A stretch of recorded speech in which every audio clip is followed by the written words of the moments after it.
Muito boa noite a todos por estarem aqui presentes em mais este evento. Já estão entre nós a Ana Bicho, vamos começar aqui pelas senhoras, o Gonçalo Uva, o Pedro Rufino, portanto estão todos presentes. E eu irei moderar, eu irei moderar o evento fazendo algumas questões, portanto não serei um dos grandes intervenientes deste evento. E, portanto, vamos começar. E, então, dessa forma, eu ia lançar já aqui um pequeno desafio aos nossos palestrantes, à Ana, ao Gonçalo e ao Pedro, que é que, por que não falarem um bocadinho de vocês, apresentarem-se um bocadinho de vocês e partilharem connosco algo que ninguém sabe sobre vocês. Então, quem quer começar? Pedro, Ana, Gonçalo? Posso começar? Posso? Ai, não, pode começar a senhora, pelo amor de Deus. À vontade, Ana, força. Não, bom, ok. Pronto, essa não estava combinada, Miguel. Essa tínhamos que partilhar uma coisa que ninguém sabia sobre nós. E eu deixo sempre algumas surpresas. Bom, então, olha, sou engenheira de formação base. Trabalhei muitos anos na indústria, 16 anos. Tenho 4 filhos. E há 8 anos, sensivelmente, mudei de vida e fui para a área do marketing digital e atualmente sou CEO da AdClick. Toda a gente sabe que gosto muito de viajar, portanto essa parte não me é surpresa, assim, algo que ninguém sabe sobre mim. Difícil, de momento não me estou a lembrar, depois eu sou assim sempre um livro aberto, depois mais tarde... Fizeste ano da semana passada, eu sei uma coisa. É verdade. Também queres que diga quantos foram? Foram 51. Não é possível. Obrigado, Ana. E agora, Gonçalo, Pedro, quem é que se quer fazer a sua apresentação? Força, Gonçalo, força.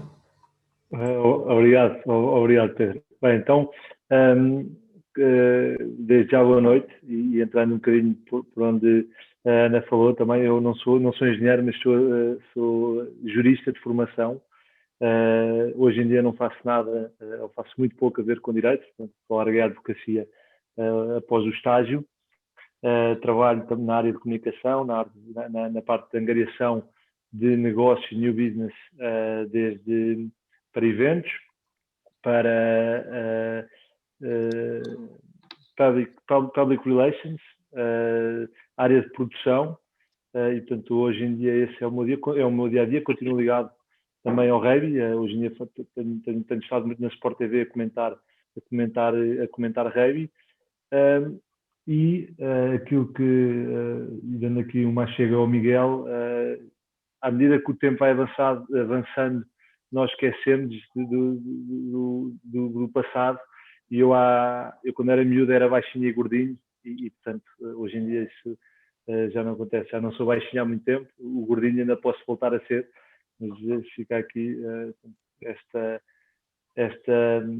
questão que se calhar poucos, ou que se não me conhecem, não imaginariam isso na minha juventude.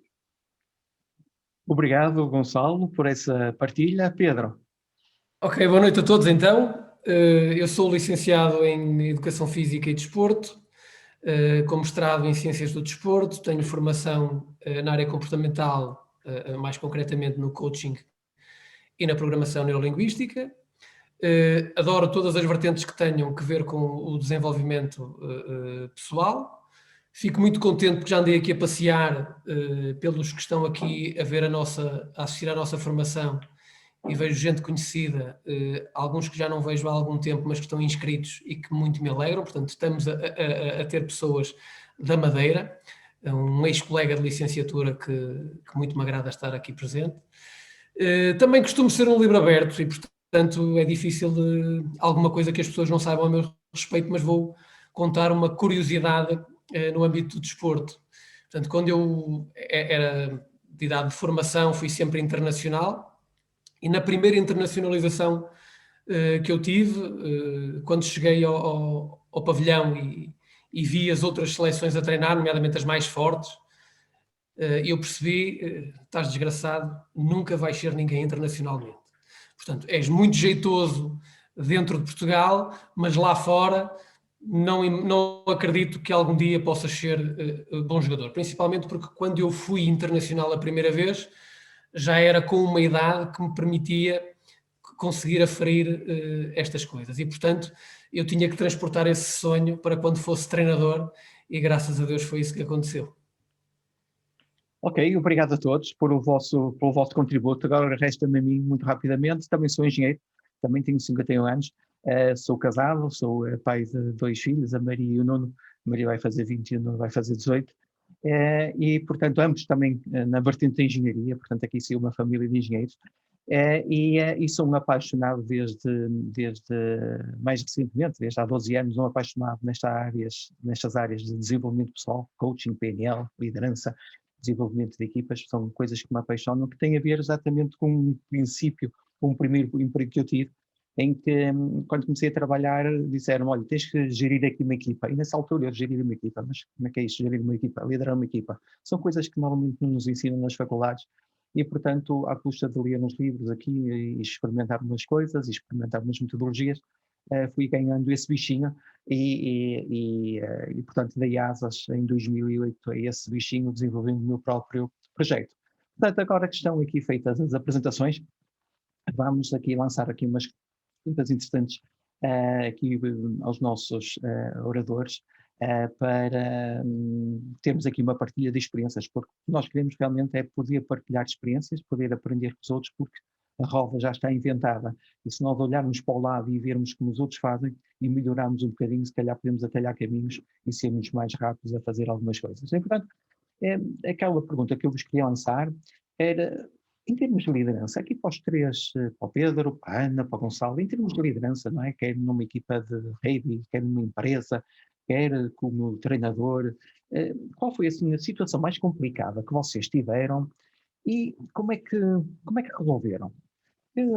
Eventualmente lições tiraram desse momento?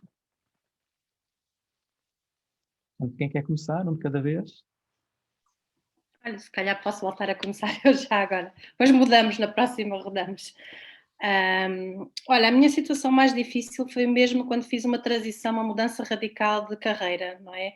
Eu, engenheira de base, sempre na área da microeletrónica, trabalhei sempre na indústria, ligada à minha área de formação, tinha um profundo conhecimento dos produtos, do processo produtivo e, portanto, apesar de estar a trabalhar desde cedo na área da gestão, tinha muito conhecimento, portanto era relativamente natural para mim ter capacidade de inspirar pelo conhecimento que também tinha. Claro que isso não chega para ser líder, como sabemos, não é?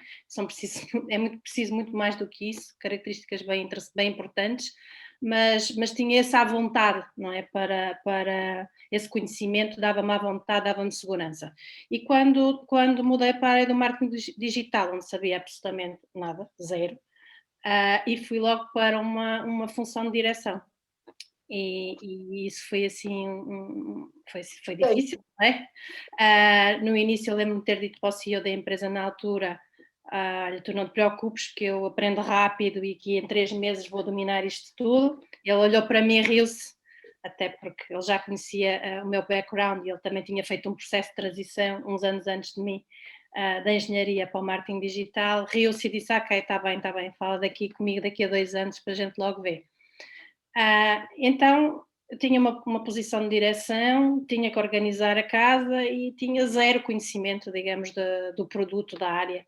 E então, olha, as lições que tive foi, tive que ouvir, porque tinha que aprender, esse era um ponto importante, tive que ouvir, tive que perceber quais eram os problemas, quais eram as dificuldades e depois com a minha formação, a minha capacidade de gestão, de organização, fui ajudando as equipas, mas pus-me numa postura de ajudar inicialmente e com isso fui conquistando e para isso tive mesmo que ser humilde, perguntar, assumir que não sabia, portanto isso não me enfraqueceu, não é? Senti que era preferível assumir que não sabia, que estava num processo de transição, que tinha conhecimento de gestão, obviamente, mas que de produto em si não sabia. Preferi assumir isso logo desde o início e acho que acabou por funcionar. Tentei tirar partido daquilo que eram as minhas competências, no sentido de criar o máximo de valor num curto espaço de tempo, mas sendo sempre humilde e ouvindo bastante e aprendendo. E acho que essa foi a fórmula que eu tive para rapidamente ser aceito. Caso contrário, tinha ficado em maus lençóis. Portanto, humildade, aprender e saber ouvir, realmente características importantes. Saber ouvir, sim, sobretudo também não ter, acho que não nos enfraquece assumir que não sabemos tudo. Portanto, não é porque estamos numa posição de liderança, ou de desfia, ou de direção, que temos que saber tudo e temos que ter, sobretudo naquilo que é o conhecimento técnico. Até porque hoje em dia, quer dizer, é tudo tão vasto que é mesmo difícil dominarmos tecnicamente todas as áreas.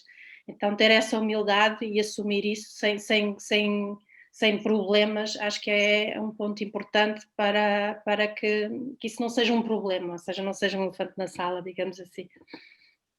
Muito bem, obrigado, Ana, pela tua partilha. Gonçalo? Eu, ao contrário da Ana, vou pegar um bocadinho na parte do desporto, até porque a minha carreira, se formos pesar, se formos pô-la na balança, muito mais anos enquanto a liderar no desporto do que propriamente nas empresas. Mas desde cedo, e uma pessoa que está muito ligada à liderança e à motivação, que foi o Tomás Moraes, num dos primeiros estágios na seleção, disse-me, e disse à equipa, estávamos numa reunião de equipa, e ele disse que em todas as derrotas há pontos positivos, nem que seja questão de olhar e identificar os erros e saber aquilo que podemos fazer, aquilo que podemos melhorar. E, portanto, desde cedo, com o Tomás aprendi essa lição humilde de que, mesmo em momentos maus e em derrotas e em fracassos, temos coisas para aprender.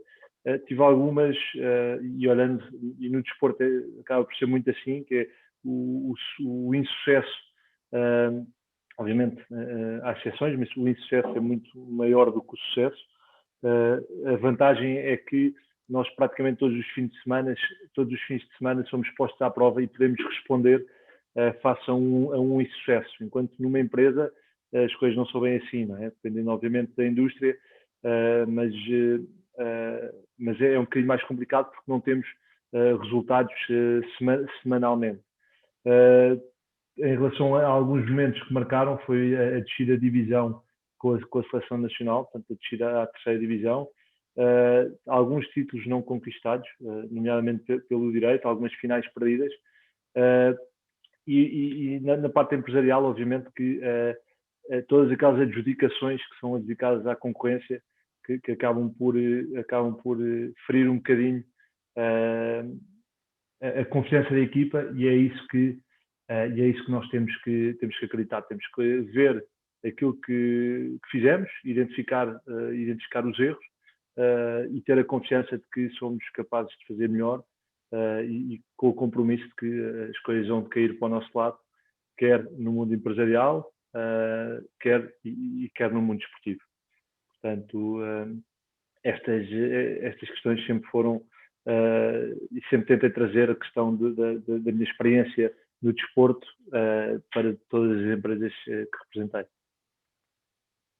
Obrigado, Gonçalo. Pedro?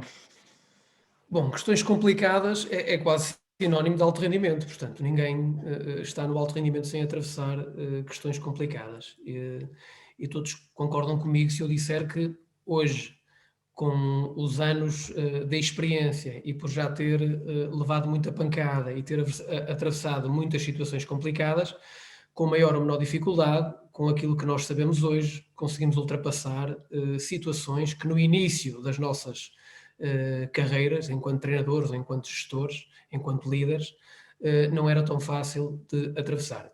Eu não sei se a história que eu vou contar é a mais complicada que eu tive até agora, mas como foi no início, acho que é interessante trazê-la para cá.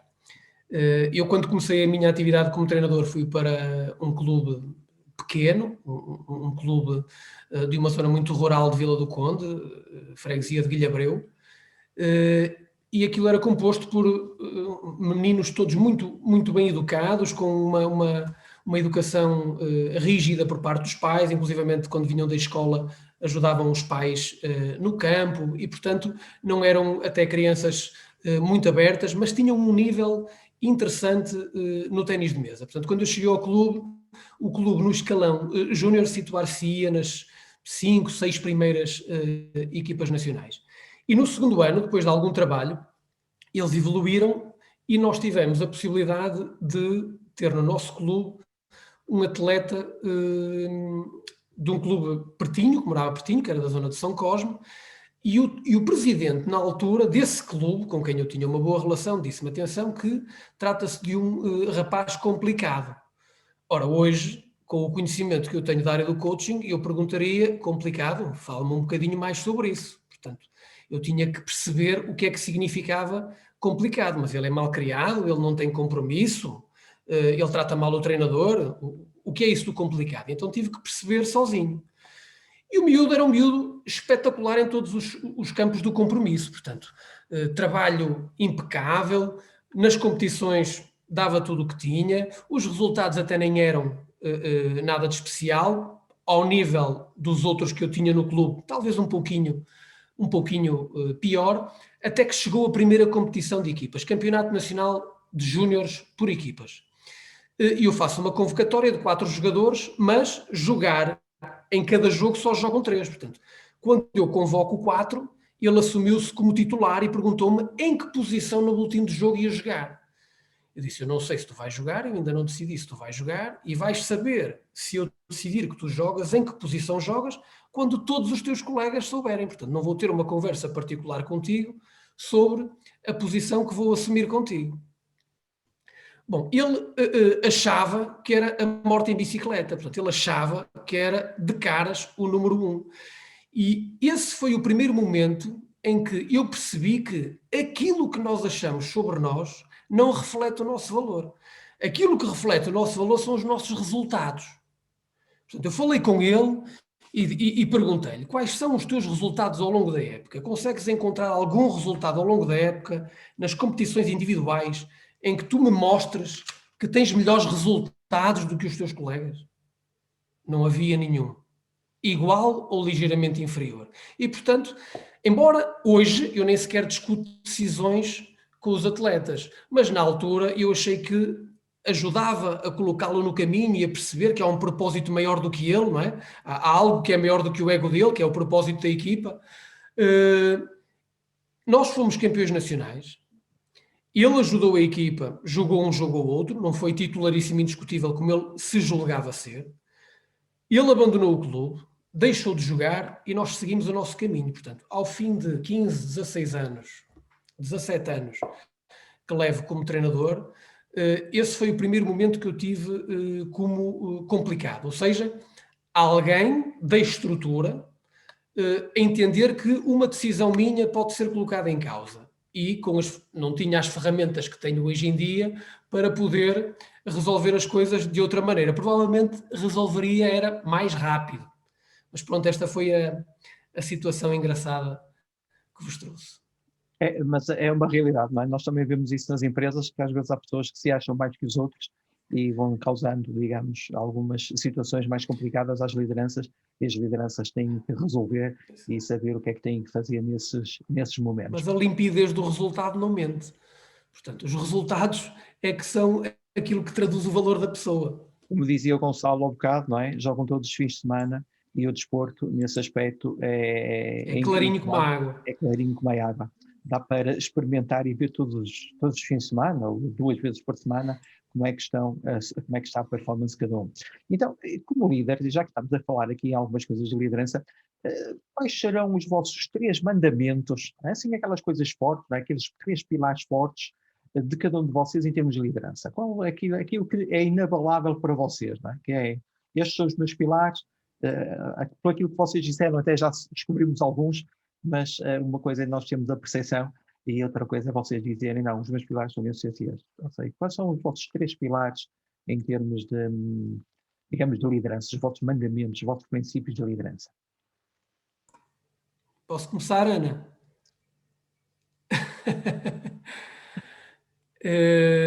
Bom, E eu acho que há muitas características, como a Ana disse há pouco, que gravitam à volta daquilo que é a condição de líder. Portanto, tantas características que é suposto um líder ter para ter maior capacidade de liderança. Logo a começar pela humildade que a Ana demonstrou quando fez aquela transição, e que se não fosse talvez essa humildade, ela poderia estar em maus lençóis nessa altura.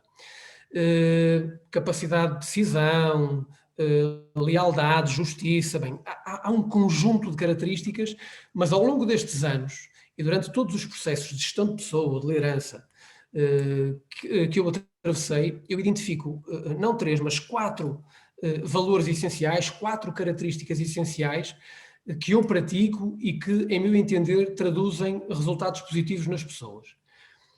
Número 1, o reconhecimento, portanto, praticar o reconhecimento. Nós sabemos que o reconhecimento é processado de uma maneira muito positiva pelo cérebro e que faz maravilhas ao nível da motivação. Quantas vezes uma palavra de reconhecimento catapulta uma pessoa para resultados tão positivos. Depois, número 2, preocupação genuína. Portanto, eu acho que é praticamente impossível, pelo menos naquilo que é a minha realidade, liderar sem ter preocupação, sem gostar das pessoas que nós lideramos. Eu preocupo-me efetivamente com cada uma das pessoas que estão no meu grupo de trabalho, com os treinadores que trabalham comigo, com todos os meus atletas. É uma preocupação que é genuína e as pessoas que comigo trabalham que a sentem. Número 3, amor. Portanto, é impossível trabalhar sem uma paixão absoluta por aquilo que se faz. Impossível não. É impossível trabalhar e ter resultados de excelência sem ter amor por aquilo que se faz. Portanto, trabalhar sem amor é possível. O que a mim me parece impossível é atingir resultados de excelência sem ser completamente apaixonado por tudo que tem a ver com o processo de treino, metodologia, planeamento, parte comportamental, tudo que envolve o treino, eu sou absolutamente apaixonado.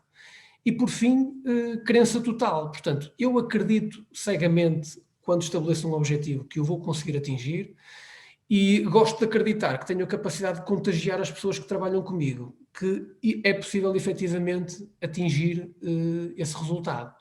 Se nós aliarmos estas 4 características do líder ao talento e o compromisso das pessoas que nós lideramos, nós estamos, efetivamente, a caminho de sucesso. Portanto, tu pediste 3, eu dei-te aqui 4 mais 2, é como se já tivesse dado o quilómetro extra, que há pessoas que até dizem que é uma lei do quilómetro extra. Muito bem. Obrigado, Pedro. E agora, Gonçalo, Ana, quem é que vai? Vou deixar a Ana, que foi a última, foi a primeira, agora para não ser a última, vai agora no meio. Ana. Olha, para mim também acho que há há muitas características, como o Pedro já referiu. Há 3 que eu uso bastante, enfim, que para mim são muito importantes. Uma tem a ver com a total transparência na comunicação, ser muito claro, ser transparente, não haver coisas escondidas, portanto, ser muito transparente no que é que se pretende, quais são os objetivos, para onde é que estamos a caminhar, portanto, comunicar tudo com muita transparência. Depois, a preocupação pelas pessoas, o garantir,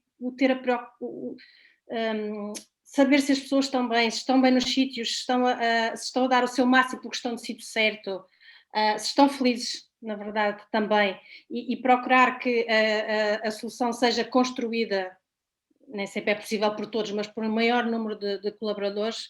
Acho que quando todos sentimos que somos parte da solução, conseguimos um nível de compromisso muito superior do que quando alguém vem, impõe, explica, por muito contexto que faça, por muito bem que explique.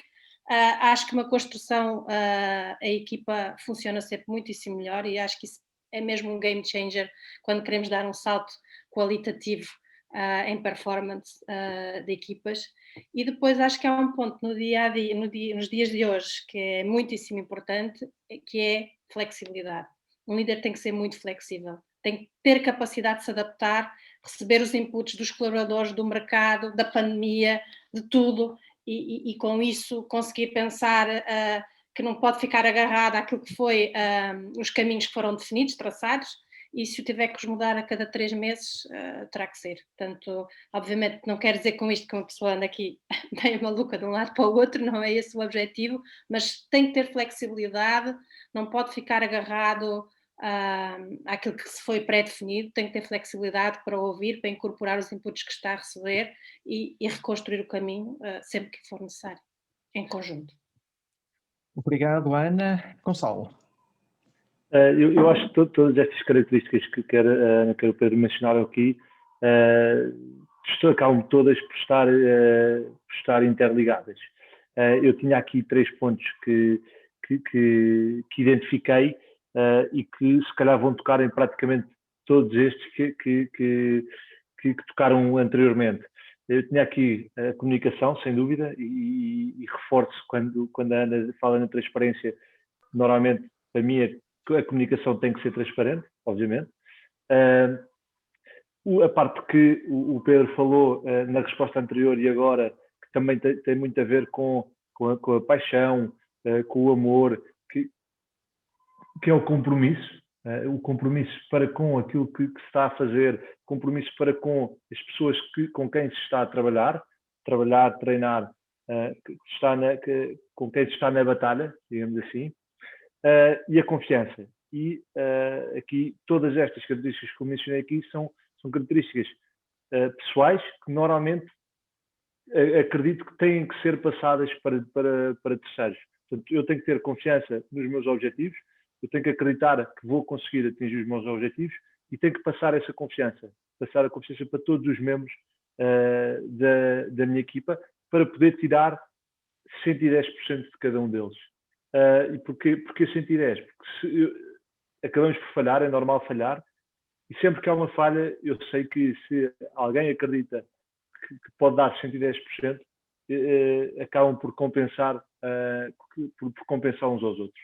E, portanto, um bocadinho resumindo isto tudo, mas agarrando naquilo tudo que foi dito, acredito nesta interligação entre todas as outras características, todos os outros valores que foram ditos aqui anteriormente, mas estes 3 para mim são fundamentais e obviamente abrangentes, que embarcam muito mais. Obrigado, realmente são princípios muito importantes, não é? O reconhecimento, preocupação, o amor, preço total, transparência, preocupação e felicidade, flexibilidade, comunicação, compromisso e confiança. Realmente características muito importantes num líder. Também falaram em objetivos, não é? Nós nas empresas temos objetivos, no desporto temos objetivos, até testados com maior frequência, digamos assim, apesar de haverem empresas que também testam o VUM a jogo muitas vezes durante a semana, digamos assim. A questão é, não é? Quando trabalhamos em equipa, como é que podemos alinhar uma equipa em torno desses objetivos? Porque existem os objetivos da empresa e às vezes existem os objetivos pessoais de cada uma das pessoas. Como é que conseguimos fazer este alinhamento e fazer com que as pessoas das nossas empresas, nos nossos grupos desportivos, nas nossas equipas, se alinhem em torno dos objetivos e todos juntos persigam esses objetivos? Quem quer começar? Eu posso já, pegando um bocadinho naquilo que estavas a dizer, Miguel. Os objetivos são sempre fundamentais, não é? Portanto, eu diria que qualquer equipa e qualquer líder tem que ter os objetivos bem definidos. E depois, obviamente, que há pequenas diferenças, se calhar do mundo empresarial para o mundo desportivo. Lá está, que na competição nós podemos testar isto semanalmente. Se calhar numa equipa, e aquilo que o Pedro estava a dizer é, consoante o objetivo que é definido para um fim de semana, nós podemos mexer na equipa. Se calhar numa empresa não temos essa capacidade tão... não é tão fácil mexer equipas dentro do mundo empresarial, até porque há sempre uma questão muito pessoal e estamos a falar de objetivos, se calhar, mais a médio e longo prazo. Enquanto no desporto, com uma competição a decorrer, eu acho que é mais fácil conseguir mexer estas peças de fim de semana para fim de semana ou de competição em competição. Portanto, há aqui esta definição dos objetivos e depois a definição da equipa. E uma questão muito importante a mim é a questão dos feedbacks. Aquilo que eu disse inicialmente, que é nós conseguimos, eu acredito que conseguimos tirar coisas positivas de momentos negativos. E isso é através do feedback. Através do feedback para saber aquilo que podemos melhorar, como é que podemos melhorar, com quem é que podemos melhorar e conseguir, de alguma forma, aceder e corresponder às expectativas das pessoas. Porque esta questão das expectativas e a gestão das expectativas na liderança, na minha opinião, é fundamental. E um líder tem que conseguir saber gerir essas expectativas para todos os stakeholders, digamos assim. E, portanto, acredito que estas questões são fundamentais.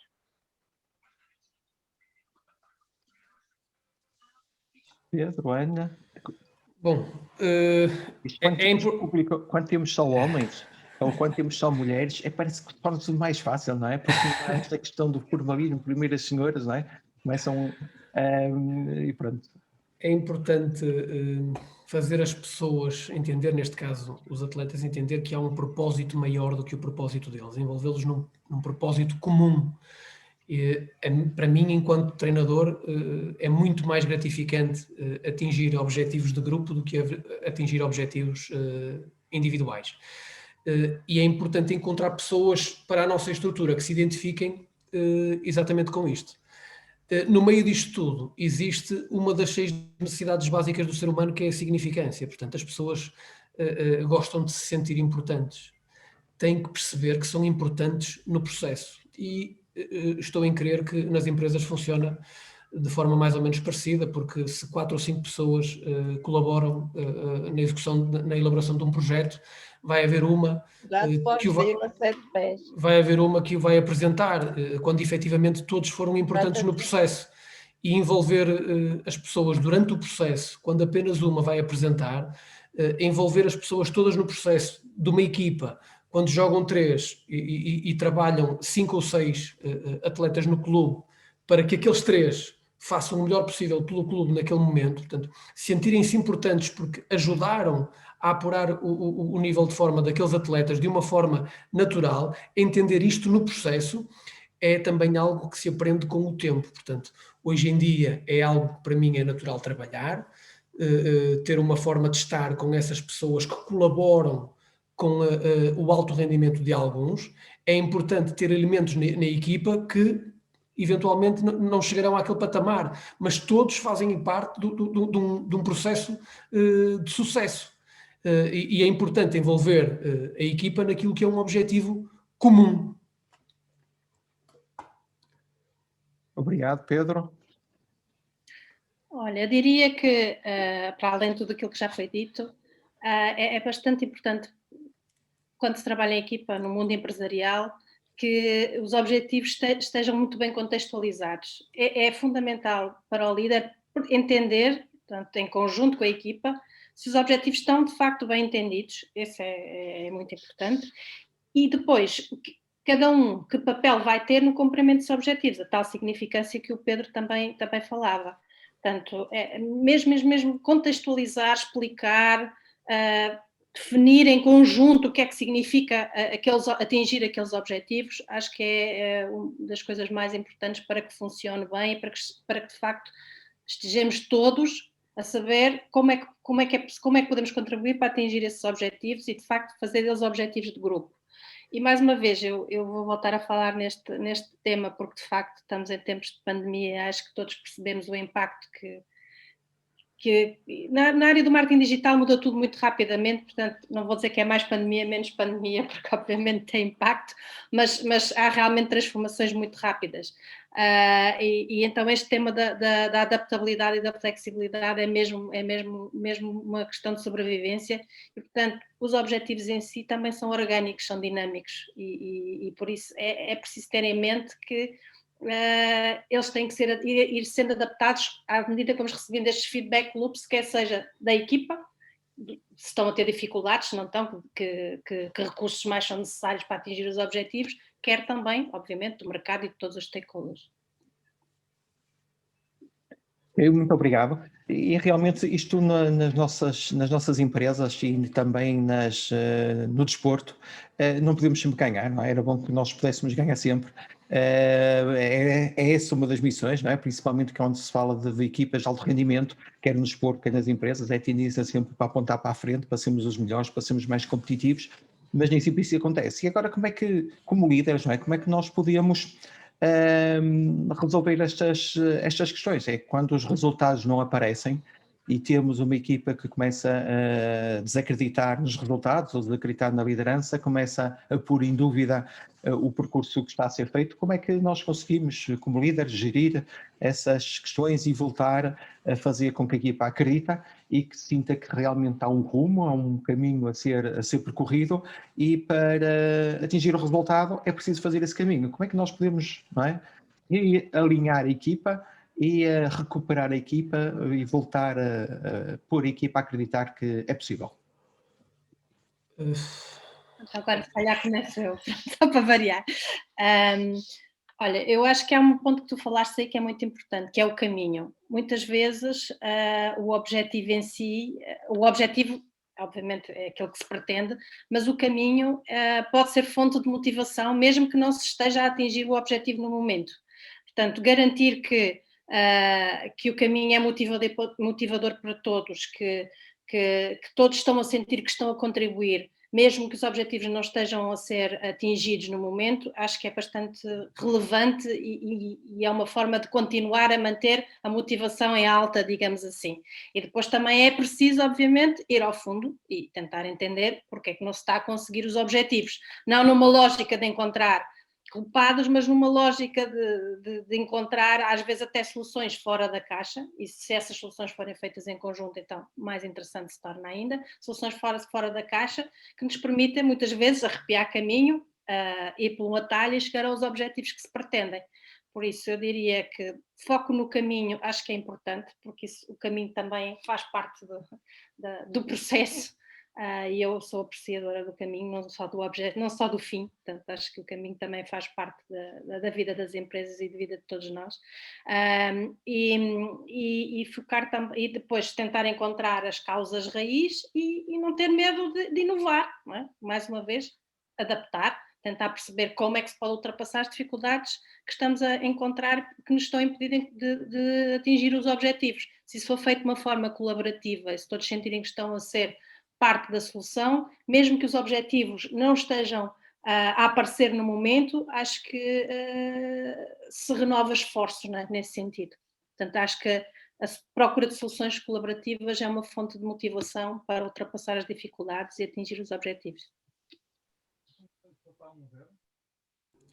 Bom, nós quando definimos um objetivo, imediatamente temos que definir um caminho, uma estratégia para lá chegar, e nem sempre é uma estrada de alcatrão, assim toda bem pavimentada. Aquilo muitas vezes tem muitos buracos, tem muitos tombos, tem muitas quedas, tem o reajustar da estratégia com alguma regularidade. Eu quando soube qual era o painel que ia estar comigo, eu fiz uma pesquisa, e se forem ao site da AdClick, num separador que diz carreiras, tem lá um ponto que diz assim: aprendemos todos os dias com o processo de tentativa e erro. Portanto, as pessoas que estão na parte da liderança sabem, obviamente, que errar faz parte do processo. E quem entra no processo para atingir um objetivo de grande dimensão e acha que vai ser tudo rosas, então o melhor é desistir logo antes de começar, porque não vai ser tudo rosas. Portanto, é preciso perceber que a falha faz parte do caminho. O Gonçalo teve a oportunidade de referir que o importante é o feedback que dão essas falhas, que dão esses tombos. O que é que nós podemos retirar daí para estarmos mais preparados na vez seguinte? Repetir o erro já é evitável, mas errar durante o processo é algo que tem que ser encarado com normalidade. Então, o que eu lhes costumo dizer, o que eu costumo dizer aos atletas que estão a atravessar um momento menos bom e que não atingem os resultados, hoje eu posso assegurar que o modelo do meu clube é um modelo que funciona. Portanto, eu cheguei há 15 ou 16 anos ao meu clube, que tinha 2 títulos nacionais, passaram, e tinha 15 anos de existência, passaram mais 15 ou 16 e temos 96 títulos nacionais, com atletas internacionais e medalhados europeus. Portanto, eu hoje em dia não tenho dúvidas de que o modelo funciona. E se o modelo funciona, se houver compromisso, não é hoje, não é amanhã, mas o teu dia vai chegar. Eu acredito e tu tens que acreditar comigo. Portanto, é importante que acredite no processo e que acredite no seu próprio trabalho. O primeiro passo para alguém atingir um objetivo é a própria pessoa acreditar que é possível. Se o próprio não é, temos que trabalhar essa crença. Isso já são outros 30. Exatamente. Já dava outra workshop, como se costuma dizer, não era? Ou um Exato. programa de formação de um dia. Gonçalo. Só para completar aqui o que foi dito, que está muito bem, é apenas conseguirmos e preocupar-nos com aquilo que conseguimos controlar. Se o foco for esse, eu acho que se consegue dar a volta a situações menos boas, e portanto, agarrando naquilo de tudo que quer a Ana, quer o Pedro disseram, se o foco for aquilo que conseguimos controlar e não aquilo que não controlamos, temos matéria para vingar e para ter resultados positivos e conseguir mudar essa dinâmica negativa para uma dinâmica positiva. É mesmo, realmente o foco aqui tem um papel importante, não é? Onde tu focas, tens a atenção, chamas a atenção e, portanto, se estiveres focado em coisas que não podes controlar, realmente, depois o que acontece é que essas coisas que tu não consegues controlar acabam mesmo por acontecer sem qualquer tipo de controle. E realmente o que disseram, juntamente com o foco, faz bastante sentido. E então, nestes momentos mais decisivos, não é? Nos momentos em que temos que ir a jogo, não é? Que é aquele momento decisivo numa equipa de desporto ou numa empresa em que temos que ir a jogo, em que temos que pôr a carne, digamos, toda no assador, como é que vocês preparam as vossas equipas para esses momentos decisivos? Porque no desporto pode acontecer todos os dias, numa situação, num treino, mesmo num treino, às vezes é preciso pôr a carne toda no assador, não é? Para ser convocado. Muitas vezes o objetivo de um atleta é ser convocado para o próximo jogo. E nas empresas o objetivo pode ser uma promoção, pode ser ganhar um cliente, pode ser ter um novo cliente em carteira. Então, como é que nós preparamos as nossas equipas para esses momentos decisivos? Há alguma preparação especial, não é? Nós no desporto vemos os estágios, nas empresas não vemos os estágios, mas como é que preparamos, não é, para ir a jogo, digamos assim?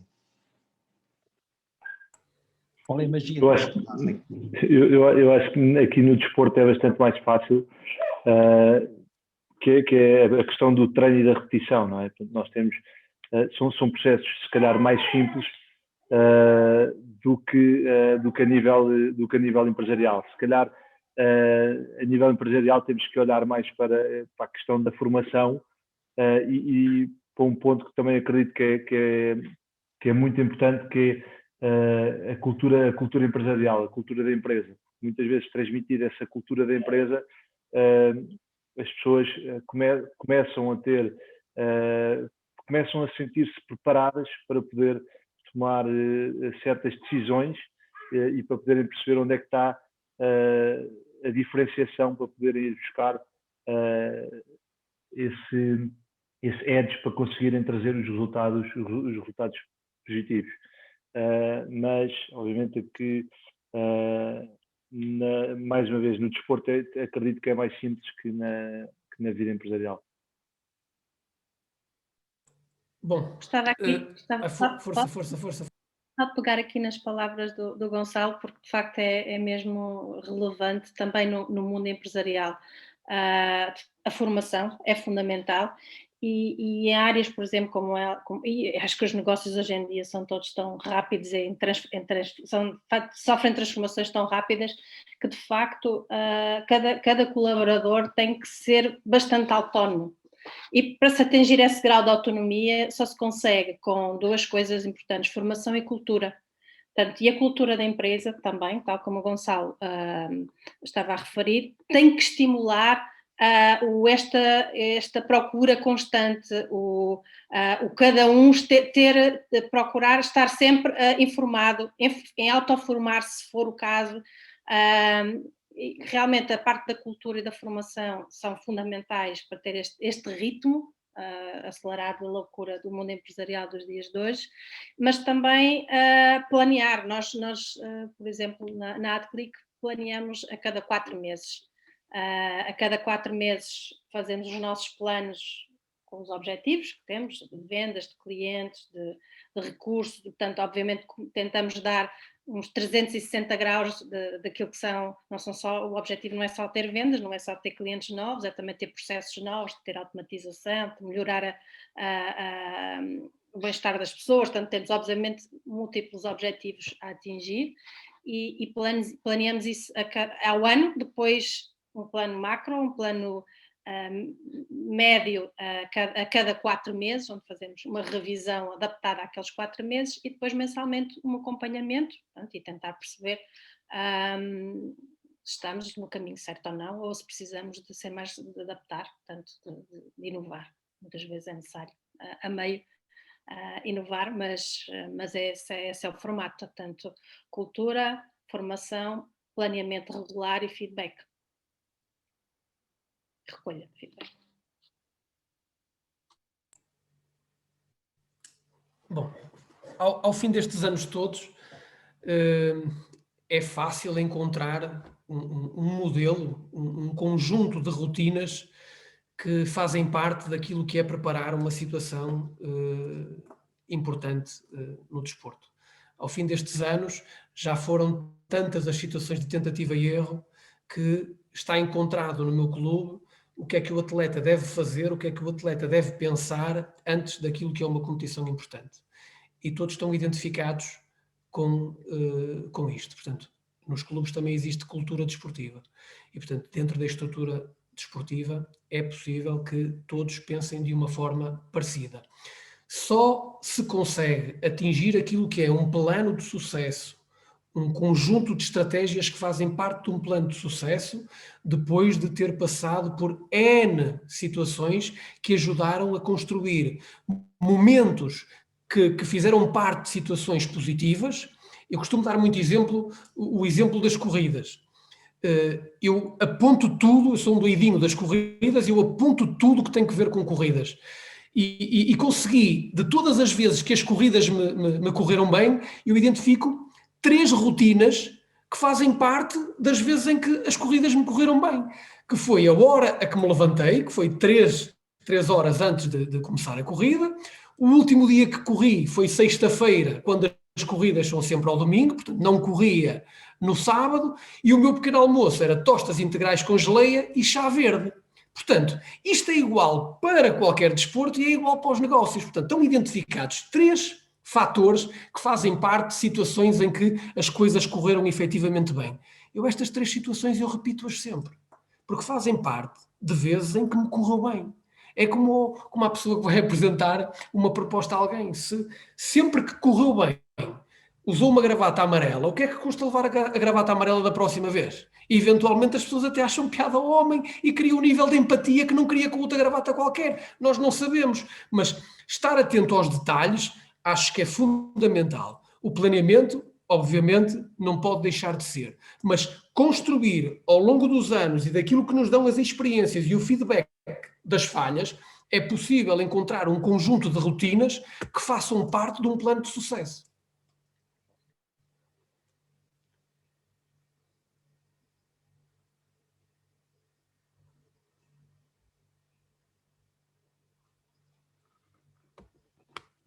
Desculpa, tinha outro microfone desligado. Obrigado, Pedro.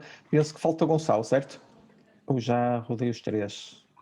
Não, os 3. Eu comecei aqui a responder a Eu esta. agora, exatamente. Eu estava aqui a apontar estava aqui a ouvir-vos e falaram do contexto, não é? E também estava aqui a ler uma pergunta colocada aqui por um dos nossos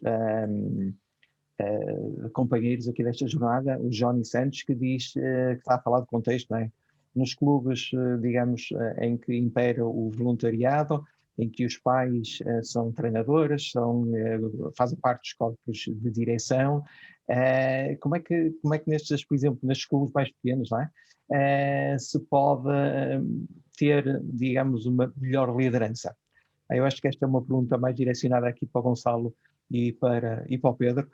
Como é que nos clubes mais pequenos, não é? Em que muitas vezes temos pais treinadores quase, ou pais treinadores de bancada, sempre a dizerem qualquer coisa para o meio do jogo, como é que a liderança, não é? Deve atuar nestes momentos?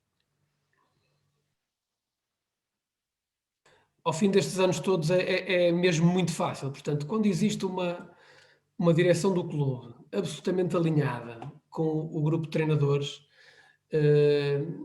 é muito mais fácil atuar nestas situações. Se por um lado é quase impossível os clubes sobreviverem sem aquilo que é a colaboração dos pais, logo para começar, para levarem os meninos ao treino, irem buscar os meninos ao treino, e hoje em dia o ténis de mesa, como é de baixa propagação, abriu hoje à formação. Portanto, dia 5 de abril, ténis de mesa voltou. Eu estava a treinar porque nós temos equipa de primeira divisão e nós nunca paramos. Mas os mais novos puderam começar hoje e os pais levam-nos lá. E quando não há pandemia, os pais podem assistir ao treino. E claro que de vez em quando aparece um pai treinador. Claro que aparece um pai treinador. Um pai que nunca pegou numa raquete e que sente que pode fazer algum comentário.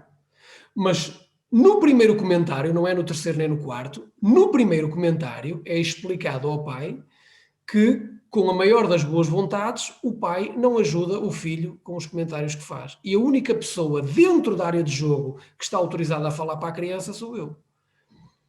E o pai se identifica com esta forma de estar, pode ficar a assistir ao treino. Se não se identifica, é convidado a sair e vai buscar o filho no fim do treino. Hoje em dia é muito fácil. Situações dessas no início, até que eu percebesse que a direção estava perfeitamente alinhada com esta forma de estar, era mais difícil. E atenção que eu tenho o maior respeito pelos pais e eu preciso muito dos pais. Mas os pais deixem trabalhar quem sabe trabalhar naquela área, porque eventualmente noutras áreas eles percebem muito mais do que eu. Mas daquilo eu percebo e eu posso ajudar o seu filho ou os seus filhos, com a interferência do pai. Já há aqui alguma coisa que gravita à volta do processo de treino que pode ser altamente prejudicial. Obrigado, Pedro. Gonçalo, de certeza também tiveste muitas experiências destas, não é? Com pais a solicitarem que os filhos joguem, a ver-se os olhos, de repente faziam contratos milionários. O rugby sempre teve esta questão, nunca se colocou muito no rugby, porque faz parte da sua formação e, portanto, há um respeito tremendo pelo lugar de cada um, não é? E por aquilo que cada um representa. E quando os treinadores estão lá, não há aquela necessidade de opinar para dentro de campo, e portanto os pais são meros espectadores, obviamente que têm a sua opinião e que a dão, mas não é um problema que eu encontro na minha modalidade em concreto. De qualquer forma, aquilo que eu acho que os clubes têm que fazer, exatamente como o Pedro disse, portanto, é cortar o mal pela raiz. É assim que há algum comportamento que não se coaduna com a cultura dos clubes e com a cultura desportiva daquela modalidade, é chamar a atenção para que não se volte a repetir. Depois é muito à base de liderar pelo exemplo e ver esses comportamentos, já enquanto líder, ver esses comportamentos em atletas, eu acho que é talvez das melhores recompensas que nós podemos ver a nível desportivo. A nível empresarial ainda não tive essa questão, mas eu acredito que seja idêntico, não é? Portanto, que em certos momentos ver alguém que trabalha connosco e que tomaria exatamente aquela decisão que eu tomaria, obviamente com o seu lado pessoal, é uma recompensa tremenda. obrigado Gonçalo, e obrigado Pedro pelo vosso feedback, porque realmente é importante, não é? Muitas vezes nós temos outras pessoas a gravitarem à volta das nossas equipas que podem, de certa forma, desfocar a equipa daquilo, ou o membro da equipa daquilo que realmente é importante. Para quase finalizarmos, estamos aqui em cima do nosso tempo, nós programamos cerca de 1 hora para este evento. Eu queria-vos fazer aqui uma última pergunta, antes de pegar aqui numa questão de alguns dos nossos intervenientes. E a pergunta que eu vos queria lançar era qual foi, para vocês, nas vossas carreiras, qual foi aquele momento que foi mais enriquecedor e como líderes, como partilharam isso com as vossas equipas?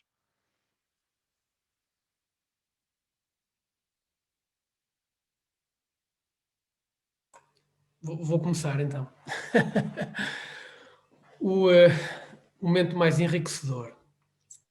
Portanto, eu vou falar de processos enriquecedores. Portanto, eu em todos os treinos, em todos os processos, em todos os objetivos que estabeleço, aprendo. E aprendo com muitas coisas, mas inclusivamente com os atletas. Portanto, aprendo muito com as pessoas que lidero.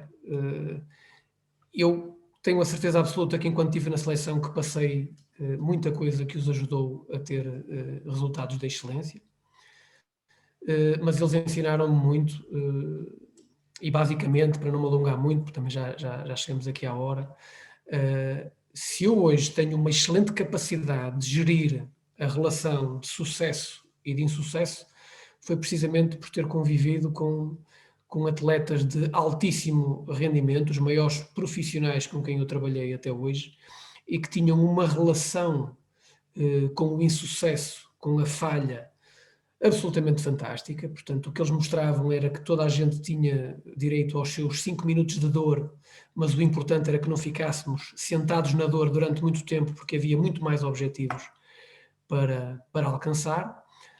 E, portanto, se eu me passei a reequilibrar rápido depois dos desaires, foi graças aos meus atletas e também foi graças a eles que eu passei a gerir muito melhor a situação de sucesso. E, portanto, fazer do sucesso um padrão de vida e estabelecer imediatamente novo objetivo assim que é atingido, precisamente para que a nossa vida seja um mundo de sucessos e que seja um processo normal estabelecer e atingir. Portanto, penso que são os dois processos e a relação mais gratificante que eu retiro do desporto e do processo de liderança foi precisamente aquilo que eu colhi dos atletas com quem trabalhei na Seleção Nacional.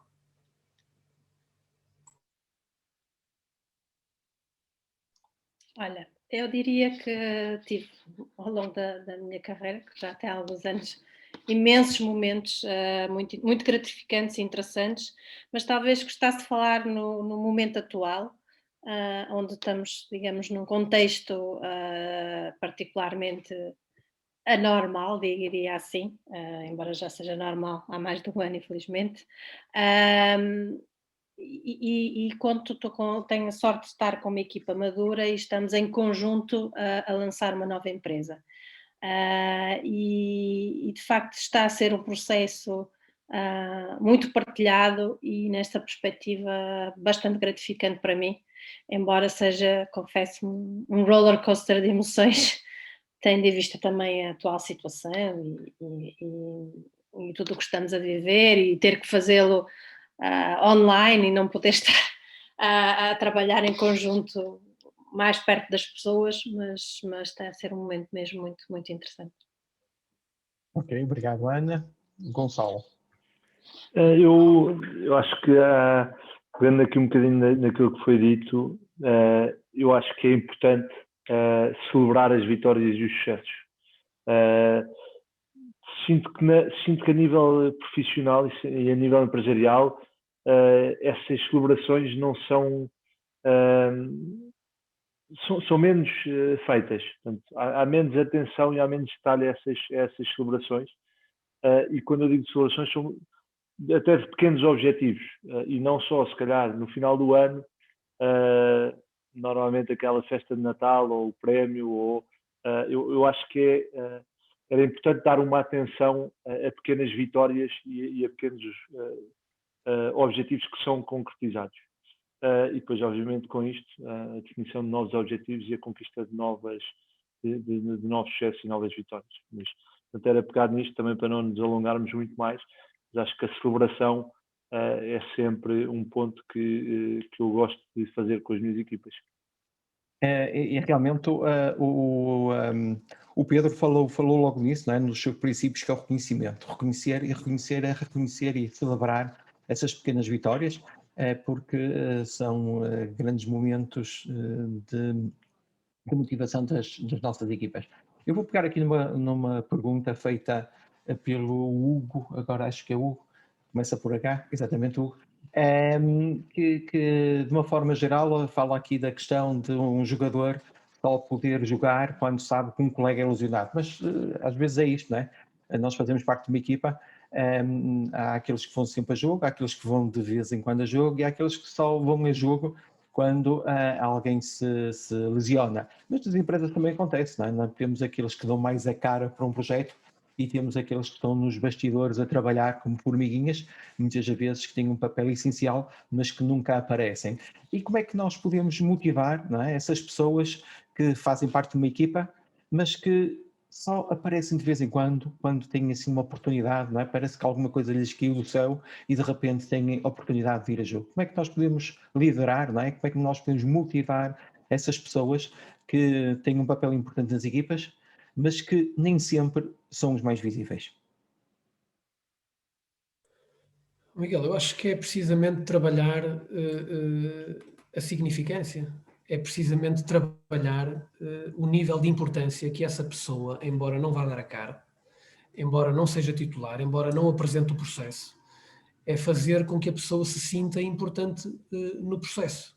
Mais uma vez, ao fim destes anos todos e com as ferramentas que tenho à minha disposição, consigo naturalmente trabalhar mais a significância da pessoa. Mas se a pessoa se sentir absolutamente envolvida e importante num processo em que até nem é ela que vai dar a cara, e se forem os objetivos definidos de forma clara, transparente, como disse a Ana no início, já não vamos enganar ninguém, não há aqui engano nenhum. Está definido claramente quais são os atletas que vão ao jogo, está definido claramente quais são os atletas que vão ser importantes no processo de crescimento e de apuro de forma das pessoas que vão ao jogo, e portanto, quando é tudo claro e eles se sentem envolvidos e importantes num projeto maior, num projeto comum, eu penso que fica tudo muito mais facilitado. Obrigado, Pedro. Ana, Gonçalo. Ana, quer... Tens que ligar o microfone, Ana. É um tema mais ligado ao desporto, mas só pegando um pouco aqui as palavras do Pedro, não é? No atletismo existe, é a lebre, não é? É aquele que vai a tentar ajudar os colegas da equipa a chegarem a puxar, digamos, e se demonstra a importância, não é? De um papel que é fundamental no sucesso. Acaba por ser um sucesso individual, mas não deixa de ser da equipa, não é? Que trabalhou para que aquele atleta conseguisse atingir o objetivo e chegar em primeiro lugar. E esse é um papel tão relevante como quem ganha a medalha também, não é? Portanto, e acho que é preciso, é contextualizar, é explicar que todos temos uma parte importante no sucesso, mesmo que quem lidera esse sucesso seja a cara de uma pessoa no final, porque ganha uma medalha ou porque é o CEO da empresa, mas todos se sentirem parte do processo, for transparente, cada um se sentir bem no seu papel, acho que funciona.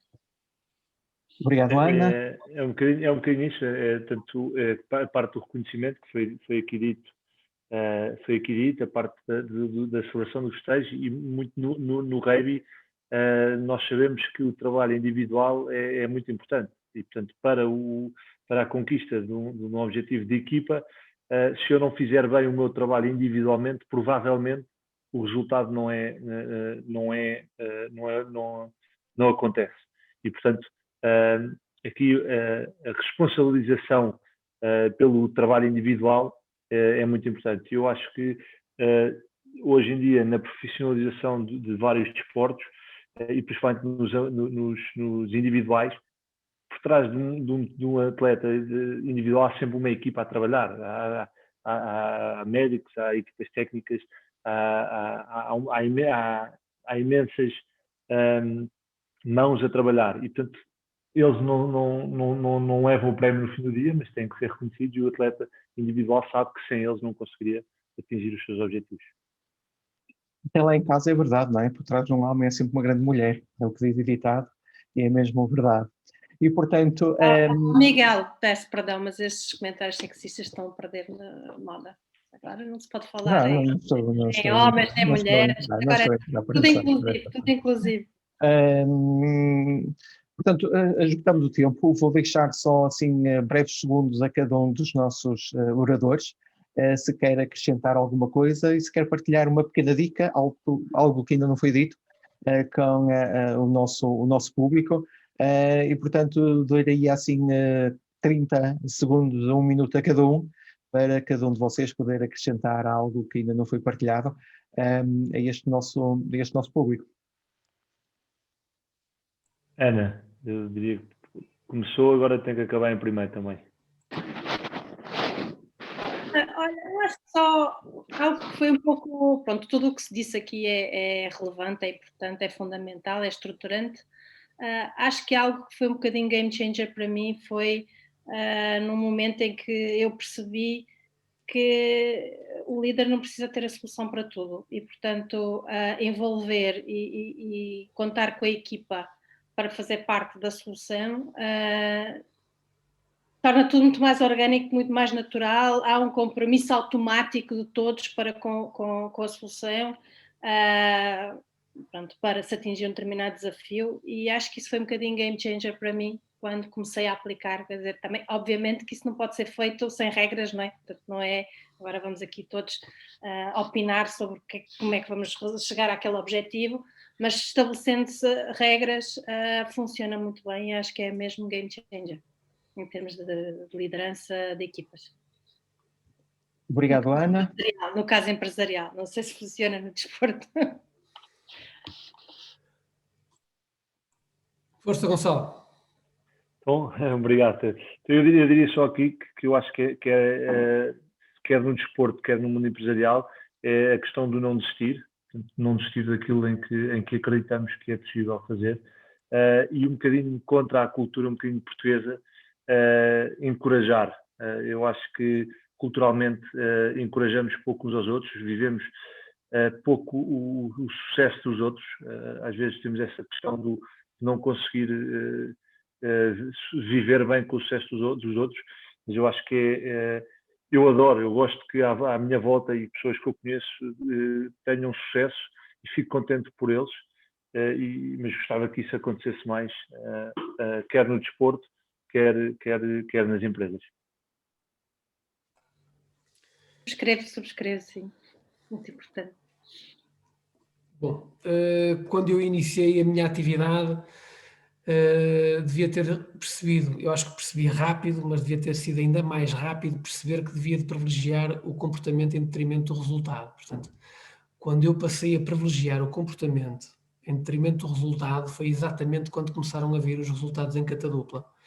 Porque o bom comportamento no treino, nas ações, traz bons resultados. E se eu tiver foco no resultado, eu não sei se consigo ter o comportamento ajustado e duradouro. E a sugestão que dou para todos é quem trabalha formação, quem trabalha jovens, que tenha uma preocupação maior com aquilo que é o comportamento no treino. E para aqueles que são mais velhos, eu hoje em dia, se tiver que recrutar uma pessoa para a minha equipa, eu prefiro o compromisso ao talento. Portanto, em situação de jovens, comportamento em detrimento do resultado, nos mais velhos, compromisso preferencialmente ao talento. Porque o compromisso é importante, não é? Quando está lá, está mesmo lá. E, portanto, as coisas acontecem. E o talento, às vezes, não é tudo. Portanto, obrigado a todos este fantástico painel. Obrigado, Pedro. Obrigado, Gonçalo. Obrigado, Ana. fazerem parte deste painel, por terem aceito aqui o desafio de partilhar com estas pessoas, com este público, as vossas experiências, um bocadinho da vossa vida. Todos, de certeza, saímos hoje aqui um bocadinho mais ricos. Tínhamos muito para onde ir hoje, muita coisa para onde ver, eventualmente até ir uma esplanada, porque já podemos ir a uma esplanada, não é? Mas não, ficamos aqui a aprender, a enriquecer, a ficar maiores em termos de pessoas, e portanto, obrigado a todos pela vossa partilha, e obrigado ao nosso público por ter estado aqui até aos últimos momentos. Vão-nos acompanhando, nós vamos lançar mais novidades em breve, muito interessantes, e vamos nos encontrando ou aqui neste ecrã, ou então num palco qualquer neste mundo. Obrigado a todos pelas vossas partilhas. Em especial para o Obrigado. Gonçalo e para a Ana, foi um prazer estar convosco. Igualmente. Prazer, igualmente, Obrigada a Ana, todos. Pedro. Boa Obrigado, noite. Miguel, pelo convite. Obrigado, Gonçalo, mais uma vez. Um abraço, obrigado. Obrigado.